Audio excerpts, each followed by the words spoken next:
Olá, meninos e meninas, hoje eu estou aqui para mostrar. Olha esses adesivos que eu ganhei. Não, eu ganhei não, eu peguei, né? No mercado da minha avó de novo. Olha isso aqui, gente. Olha isso aqui. São adesivos. Colacrio. Enfim. Ela vem com esse livro lindo, né? É maravilhoso. Tem esse que eu já tava vendo já. E tem esse. Se vocês quiserem que eu mostre, tá? Não pensem que é só isso, já vai terminar o vídeo. Mas olha, é um quebra-cabeça. Como eu já mostrei, esses aqui são os lindos adesivos, não são? Esse daqui é flor num quintal. Esse daqui é cupcake. Esse daqui é um lindo laço, gente. É um laço. Estrela. Uma corujinha, né, gente? Achei esquisito. Coração, que é pra vocês. E um lindo cogumelo.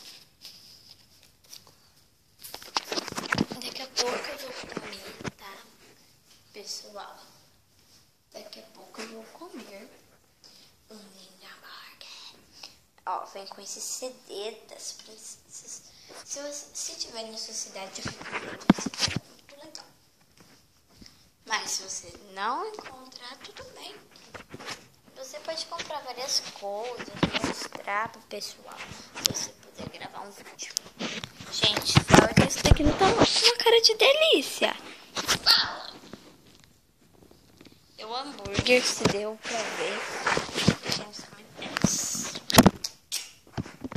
Gente, isso tá com uma cara muito boa.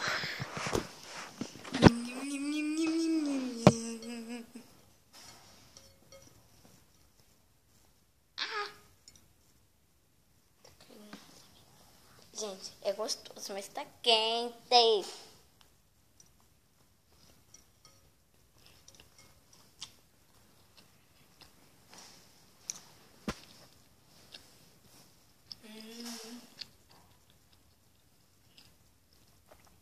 Gente,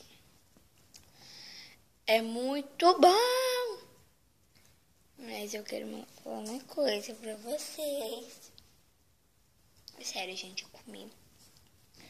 Mas tem queijo e eu não gosto de queijo. Eu não gosto de queijo. Então foi isso. Espero que vocês tenham gostado. Clique em gostei se você gostou do vídeo. E até. Tchau, tchau. Beijinho doce com gostinho de morango. Não. Erro de gravação. Quero falar outra coisa. Beijinho doce com gostinho de hambúrguer.